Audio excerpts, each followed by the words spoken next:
짜란! 안녕하세요. 연두입니다. 오늘은 음양과 오행과 다음에 상생 상극에 대해서 여러분하고 가볍게 공부해 보려고 해요. 너무 화면이 어둡지 않은가요? 네, 화면을 켰습니다. 네. 음양은 말 그대로 음과 양이 우리 자연 우주는 음과 양으로 되어 있는데 그것이 목화토금수 오행의 기운으로 또 나눠져 있고 그것들이 어떤 상생상극을 하면서 이 자연의 기운을 모두 뭐라 그럴까요? 끌고 가 계절을 만든다? 그렇게 이해해도 될 것 같아요. 네, 모든 만물에는 또 음양이 있듯이 사람도 남과 여가 있듯이 모든 음양의 물건에도 음양이 있는 것 같아요. 네. 그럼 일단 음양 오행의 기운을 설명하기 좋게 제가 이제 목화토금수 음양을 이렇게 적어봤어요.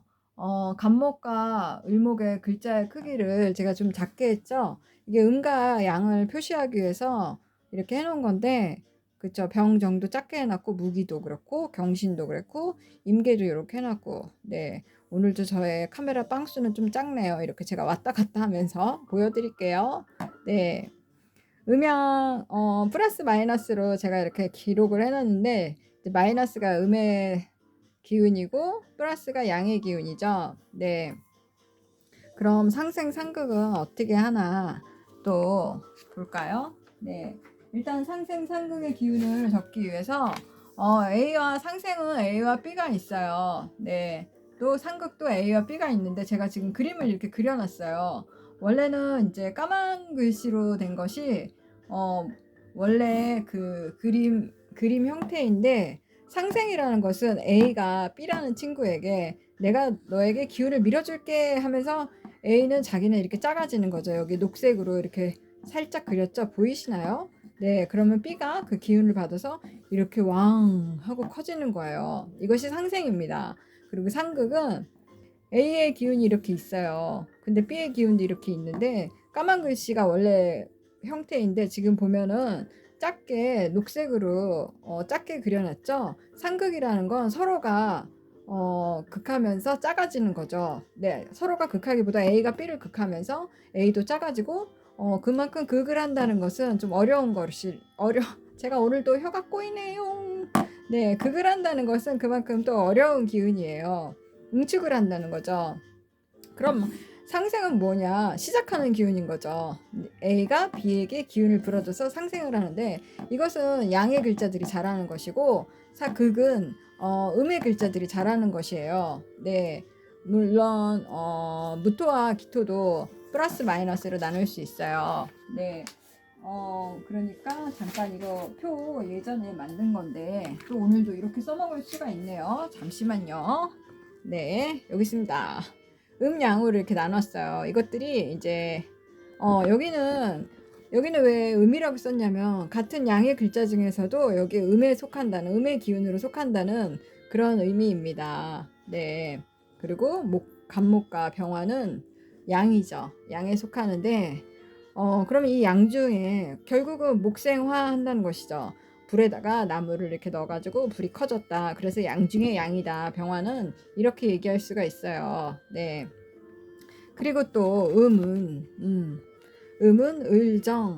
을정신계인데 여기에 물론 기토도 들어가야 돼요. 근데 이제 음양이라고 썼는데 이것도 양 중에서도 중에서도 음의 글씨인데 중에서도 그래도 목화는 양에 속하고 금수는 음에 속한다. 이렇게 또 나눠봤어요. 네, 이렇게 안정적으로 유지해 나가는 게 음이고 또 계절의 시작을 나타내는 것이 양들의 기운들입니다. 얘네들 참 열일하네요. 그죠? 네. 그러면 이제 상생에 대해서 조금 배워보기로 해요. 상생에 대해서 조금 배워보기로 하는데 목생화를 하기 전에 목을 일단 키우려면 수가 필요하겠죠. 네, 그래서 원래는 여기다가 수를 적어야 되는데 여러분이 좀 헷갈리실까봐 제가 그냥 목화토금수를 이렇게 여기다 썼어요. 근데 수의 기운을 여기다 갖다 넣으면 수생목 해서 목이 커지겠죠. 그 다음에 목생화 하면 또 화가 커지고 화생토. 그럼 여기서 의문이죠. 화생토. 목은 화에다가 불에다가 목을 던지니까 화가 커지더라. 이해되죠? 근데 화생토 여기서부터는 조금 뭐지? 그러실 분 있으실 거잖아요. 목을 여기다 크면 재가 되죠. 그 재가 이제 땅으로 떨어진단 말이에요. 그래서 그것이 땅이 더 토같이 두터워지는 거죠. 그런데 그 토에는 열기가 들어가죠. 목생화 하면서. 근데 생각을 해봐요. 우리가 물상적으로 어떤 지면 위에 땅 위에 나무가 자라고 햇볕이 자라고 그럴 때 땅은 계속 같이 가는 거잖아요. 땅의 기운이라는 건. 그쵸? 따로 가는 게 아니잖아요. 없어지는 게 아니잖아요. 토라는 건. 그쵸? 네. 그래서 화생토, 재가 되어서 그 위에 재가 쌓여서 토가 토같이 더 두터워진다. 그런데 열기를 품은 재인이 화는 땅을 더 뭐라 그럴까요? 그래서 토는 열을 받는 만큼 더 두터워지고 더 튼실해진다 그럴까요? 제 말이 맞는지 모르겠네요. 제가 한국말도 잘 못해요. 요새 일본말하고 한국말하고 막 섞어 하니까 제 머리도 요새 너무 헷갈려요. 네. 그리고 이제 토생금 이 말은 또 무엇이냐? 땅 속에서 이제 금이 생성한다 그 말이에요. 우리가 이렇게 땅바닥을 이렇게 땅 속을 좀 파헤치면 뭔가 이렇게 반짝반짝 금같이 빛나는 그런 돌이나 흙 뭐 그런 거 보이지 않아요? 광석이라 그럴까요? 그런 것들이 모여서 네. 그래서 토생금입니다. 그러면 또 여기서 금생수 그런 바위 틈에서 물이 나오는 것을 생각해 보면 되겠어요. 네. 그래서 수생목, 수생목, 목생화, 화생토, 토생금, 금생수 이것이 상생의 기운입니다. 네. 5가지밖에 안 돼요. 그러니까 이거 외워요. 네. 그 다음에 이제 상극에 대해서 공부를 해요. 제가 상극을 좀 프린터를 잘못 짜가지고 빵수가 또 작은데 또 이렇게 작게 이렇게 왔다 갔다 해야 돼요. 일단은 이거 보이십니까? 수국화, 상극에는 수국화, 화극금, 금금목, 목극토, 토극수 이렇게 나뉜답니다. 네, 수국화, 수가 극하는 건 화죠. 네, 수가 극하는 건 화이기 때문에 이렇게 화살표를 내렸고요. 그다음에 화극금은 나중에 설명을 하겠지만 불덩이에다가 금은 이제 쇠붙이라고 그러죠. 쇠덩이를 우리 대장간에서 그 대장장이들이 옛날에 그랬잖아요. 쇠를 넣으면은 이런 여러 가지 형태로 이렇게 나오잖아요. 화에 담근질을 한다 그러죠. 네. 그거랑 비슷한 원리인데 금은 그래서 화의 열기를 받으면 받을수록 경금, 특히 경금은 어떤 형태를 만들어 가는데 열일을 하죠. 근데 신금은 완성된 보석이라 그래요. 땅에서 보석을 캤다? 다이아몬드?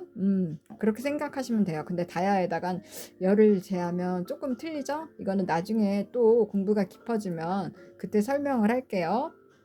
그래서 화극금, 그리고 이제 금금목은 뭐냐? 제가 그랬잖아요. 쇠덩이라고. 쇠가 도끼라고 그러죠, 이럴 땐. 네. 나무를 친다고 그럴까? 나무를 잘라서 뭘 써먹어야 될 거 아니에요. 그죠? 나무로 의자를 만들고 나무로 책상을 만들고 그러려면 금의 기운이 필요하죠. 그래서 금금목. 네. 그 다음에 목극토. 이 말은 또 무엇이냐? 땅 속에 나무가 이렇게 자라려고 하면 그래도 땅에 이제 뿌리를 내려야 되잖아요. 근데 땅은 가만히 있었는데 목에 뿌리가 이렇게 내려오는 거잖아요. 박히는 거잖아요. 그러니까 땅에게 자극을 준다. 그래서 목극토, 그 다음에 토국수죠. 물이 흐르려고 하는데 물이 흐르려고 하는데 땅이 이렇게 딱 산이 이렇게 탁 막혀 있어봐요. 그러면 수가 막히겠죠. 물이 잘 흐르지 못하겠죠. 그래서 그 많은 물들을 내가 제 방에서 토로 좀 흡수도 하고 그렇게 해서 제 방에서 쓴다고 해서 그런 표현들을 하는데 나중에 그것도 풀이할 때 통변할 때 좀 같이 설명할게요. 일단 토국수, 수는 토가 있으면 막혀서 흐를 수가 없다. 네, 수의 흐름을 막아주는 거죠. 제어해 주는 거죠. 그런데 목화토금수에서 계절을 나타낸단 말이에요.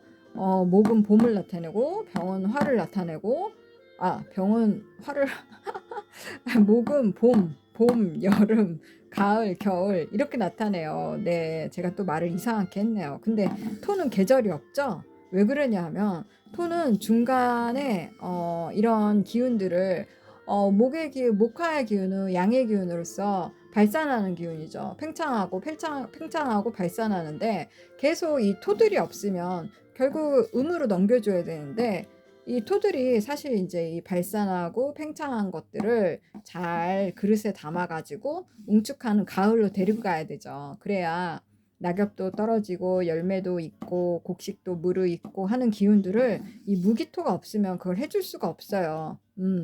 정말 무기토는 중요한 역할이에요. 그래서 무기토는 이렇게 이 계절들 중에 가운데 있으면서 자기가 그 뭐라 그럴까요? 중재 역할? 그래서 토는 광명지심이라고 하죠. 그런 역할을 하는 거예요. 오늘은 여기까지 공부를 했어요. 여러분 이해가 됐을까요? 목화토금수, 음양오행 그리고 상생상극에 대해서 오늘 이렇게 가볍게 공부해봤고요. 여러분 다음에 또 다른 걸로 찾아올게요. 그럼 안녕 여러분. 바이바이.